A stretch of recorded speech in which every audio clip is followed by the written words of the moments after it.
ആശ്രവാസ്തുവിലേക്ക് സ്വാഗതം.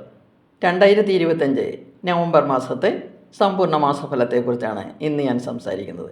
ആദ്യമായി ഗ്രഹനിലയിലേക്ക് കടക്കാം. സൂര്യൻ നവംബർ മാസത്തിൽ തുലാം, വൃശ്ചികം എന്നീ രാശികളിലൂടെയാണ് സഞ്ചരിക്കുന്നത്. നവംബർ 16 വരെ തുലാം രാശിയിലും 17 മുതൽ 30 വരെ വൃശ്ചികൻ രാശിയിലുമായി നിൽക്കുന്നു. കുജൻ ഒക്ടോബർ 27 വൃശ്ചികത്തിലേക്ക് സഞ്ചരിച്ചു. ഡിസംബർ 6 വരെ അവിടെ സ്ഥിതി ചെയ്യും. ബുധൻ ഒക്ടോബർ 24 വൃശ്ചികത്തിലേക്ക് രാശി മാറി. വ്യാഴം ഒക്ടോബർ 18 കർക്കിടകത്തിലേക്ക് രാശി മാറി.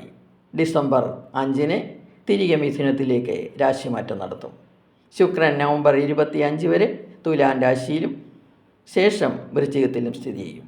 കേതു ചിങ്ങത്തിലും രാഹു കുംഭത്തിലുമായി സ്ഥിതി ചെയ്യുന്നു. മുകളിൽ പറഞ്ഞ ഗ്രഹങ്ങളുടെ സഞ്ചാരം അനുസരിച്ചാണ് ഞാൻ ഫലം പറയുന്നത്. ധനുരാശിയുടെ ഫലങ്ങളെക്കുറിച്ചാണ് ഇന്ന് ഞാൻ സംസാരിക്കുന്നത്. മൂലം, പൂരാടം, ഉത്തരാടങ്കാൽ എന്നീ നക്ഷത്രങ്ങൾ ചേർന്നതാണ് ധനുരാശി. ഭാഗ്യഭാവാധിപനായ സൂര്യൻ നവംബർ മാസത്തിൽ ധനുരാശിയുടെ ലാഭ വ്യയസ്ഥാനങ്ങളിലൂടെയാണ് സഞ്ചരിക്കുന്നത്. ലാഭസ്ഥാനത്തുകൂടി മാസത്തിൻ്റെ ആദ്യ പകുതിയിൽ നീചനായി സഞ്ചരിക്കുന്ന സമയം സൂര്യൻ പൂർണ്ണ ഫലങ്ങൾ നൽകുന്നില്ല. ഈ സമയത്ത് ആരോഗ്യക്കുറവും തൊഴിൽ സ്ഥലത്ത് അധിക ചിലവുകളും മേലധികാരികളുമായി അഭിപ്രായ വ്യത്യാസങ്ങളും മനസ്സുഖക്കുറവും ഉണ്ടാകാം. കണ്ണിനും ചെവിക്കും ചെറിയ അസുഖങ്ങളുണ്ടാകാം.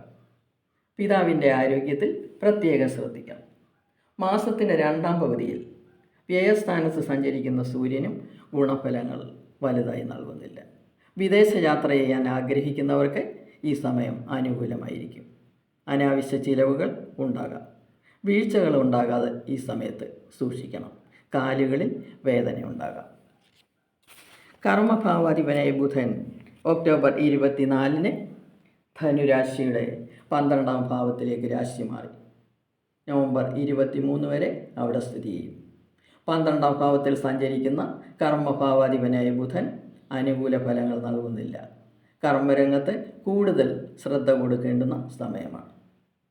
ഗണിതശാസ്ത്രജ്ഞന്മാർ, ബാങ്ക് ജീവനക്കാർ, എഴുത്തുകൊണ്ട് ഉപജീവനം നടത്തുന്നവർ, ലേഖനങ്ങൾ എഴുതുന്നവർ, കവിതാവാസനയുള്ളവർ, പൊതുവെ കലാകാരന്മാരെല്ലാം ഈ സമയത്ത് നിങ്ങളുടെ പ്രവർത്തന രംഗത്ത് പ്രത്യേക ശ്രദ്ധ നൽകണം. ചെയ്യുന്ന പ്രവൃത്തികളിൽ തെറ്റുപറ്റാനും അശ്രദ്ധയുണ്ടാകാനും അവസരമുണ്ടാകാം. അപവാദം കേൾക്കാതിരിക്കാൻ ശ്രദ്ധിക്കണം. മറ്റുള്ളവരോട് സംസാരിക്കുമ്പോൾ കൂടുതൽ മാന്യത പുലർത്തണം. പക്ഷേ ഉച്ചനായ വ്യാഴം ബുധനെ ദൃഷ്ടി ചെയ്യുന്നതുകൊണ്ട് വലിയ പ്രശ്നങ്ങളിൽ നിന്നും രക്ഷപ്പെടാൻ കഴിയും. ബാങ്ക് ജീവനക്കാരാണ് ഏറ്റവും കൂടുതൽ ശ്രദ്ധിക്കേണ്ടത്. 7ാം ഭാവാധിപനും ബുധനായതുകൊണ്ട് ബിസിനസ്സുകാരും പണസംബന്ധമായ കാര്യങ്ങളിൽ വളരെ ശ്രദ്ധ കൊടുക്കണം. പങ്കാളിയുമായി സഹകരിക്കുമ്പോൾ ശ്രദ്ധ വേണം. പണം നഷ്ടപ്പെടാതിരിക്കാൻ ശ്രദ്ധിക്കുക. പുതിയ ബിസിനസ്സുകൾ ഉടനെ ആരംഭിക്കരുത്. 5ാം ഭാവാധിപനായ ചൊവ്വ 12ാം ഭാവത്തിൽ സ്വക്ഷേത്രത്തിലാണ് സ്ഥിതി ചെയ്യുന്നത്. വ്യാഴം ചൊവ്വയെ വീക്ഷിക്കുകയും ചെയ്യുന്നുണ്ട്. ഇവിടെയും വിദേശ പഠനത്തെയും അതിനുള്ള ചെലവുകളെയുമാണ് കാണിക്കുന്നത്. പഠന വിജയത്തിന് കഠിനാധ്വാനം ചെയ്യേണ്ടി വരും. ഈ സമയത്ത് 11ാം ഭാവത്തിൽ സഞ്ചരിക്കുന്ന ശുക്രനും വിദ്യാർത്ഥികൾക്ക് ഗുണഫലങ്ങൾ നൽകുന്നു. ദമ്പതികൾക്കും പ്രണയിക്കുന്നവർക്കും മധ്യമമായ ഫലമായിരിക്കും ലഭിക്കുന്നത്. പങ്കാളിയിൽ നിന്നും കുറച്ച് ദിവസത്തേക്ക് അകന്നു നിൽക്കേണ്ടുന്ന അവസരമുണ്ടാകും. പഠന കാര്യങ്ങൾക്കോ ഔദ്യോഗിക കാര്യങ്ങൾക്കോ വേണ്ടിയായിരിക്കും അകന്നു നിൽക്കുന്നത്. സ്നേഹബന്ധത്തിന് കുറവ് വരികയില്ല. വിവാഹാലോചന നടത്തുന്നവർക്ക് തീരുമാനമെടുക്കാൻ താമസമുണ്ടാകും. 3ാം ഭാവത്തിൽ സ്ഥിതി ചെയ്യുന്ന രാഹു ആരോഗ്യപുഷ്ടിയെയും മനസ്സുഖത്തെയും കാര്യവിജയത്തെയും സൂചിപ്പിക്കുന്നു. ഉദ്യോഗാർത്ഥികൾക്ക് അനുകൂല സമയമാണ്. ഈ സമയത്ത് സ്വഭാവശുദ്ധി ഉണ്ടാകുന്നു. മദ്യപാനം, പുകവലി എന്നിവയിൽ നിന്ന് മാറി നിൽക്കണമെന്നുള്ള ആഗ്രഹമുണ്ടാകും. കേതു ഭാഗ്യഭാവത്തിലാണ് സ്ഥിതി ചെയ്യുന്നത്. കേതു ഭാഗ്യങ്ങൾ കെടുത്താൻ ശ്രമിക്കും. ശ്രദ്ധിക്കണം. പിതാവിനെയും ഗുരുക്കന്മാരെയും അവഗണിക്കും. ദൈവാധീനം തല്ലിക്കെടുത്തും. കണ്ടകശനിയുടെ സമയമാണ് നിങ്ങൾക്ക്. വക്രാവസ്ഥയിൽ സഞ്ചരിച്ച ശനി ഇതുവരെ ദോഷഫലങ്ങളൊന്നും നിങ്ങൾക്ക് നൽകിയില്ല. കൂടാതെ ഒക്ടോബർ 18 മുതൽ ഡിസംബർ 5 വരെ ശനിയെ വ്യാഴം വീക്ഷിക്കുന്നതുകൊണ്ട് ശനിദോഷത്തിന് കുറവ് സംഭവിക്കുകയും ചെയ്യും. ഡിസംബർ 5 വരെ ധനുരാശിയുടെ 2ാം ഭാവത്തിലേക്ക് വ്യാഴം വീക്ഷിക്കുന്നതുകൊണ്ട് അപ്രതീക്ഷിതമായി പണം നിങ്ങൾക്ക് കയ്യിൽ വരാൻ സാഹചര്യമുണ്ടാകും.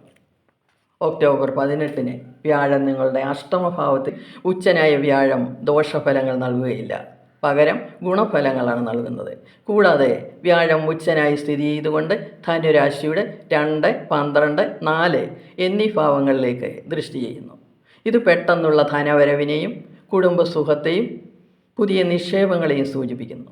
കൂടാതെ വിദേശയാത്രയെയും വാഹനം, വീട് എന്നിവയുടെ ലബ്ധിയെയും കാണിക്കുന്നു. മനസ്സുഖം വർദ്ധിപ്പിക്കുന്നു. വിദ്യാർത്ഥികൾക്ക് അനുകൂല ഫലം നൽകുന്നു. പൊതുവെ ഗ്രഹങ്ങളെല്ലാം അനുകൂല ഫലങ്ങളാണ് നിങ്ങൾക്ക് നൽകുന്നത്. ദോഷകാരികളായ ഗ്രഹങ്ങളെ പ്രീതിപ്പെടുത്താൻ നവഗ്രഹ ക്ഷേത്ര ദർശനം നടത്തുക. ശാസ്താവിന് ശനിയാഴ്ച തോറും നീരാഞ്ജനം നടത്തണം. രാശ്യാധിപനായ ഗുരുവിനെ പ്രീതിപ്പെടുത്താൻ മഹാവിഷ്ണു ക്ഷേത്രത്തിൽ വ്യാഴാഴ്ച തോറും പാൽപായസം നടത്തുകയും ചെയ്യുക. ചതുർത്ഥി തിഥിയിൽ ഗണപതി ഹോമം കൂടി നടത്തിയാൽ ദോഷങ്ങൾക്കെല്ലാം പരിഹാരമുണ്ടാകും. എല്ലാവർക്കും നന്മകൾ നേർന്നുകൊണ്ട് നിർത്തുന്നു. ഇനി അടുത്ത വീഡിയോയുമായി വരാം. വീഡിയോ ഇഷ്ടപ്പെട്ടെങ്കിൽ സബ്സ്ക്രൈബ് ചെയ്യുക. സംശയങ്ങൾക്ക് വാട്സപ്പ് നമ്പറിൽ ബന്ധപ്പെടുക.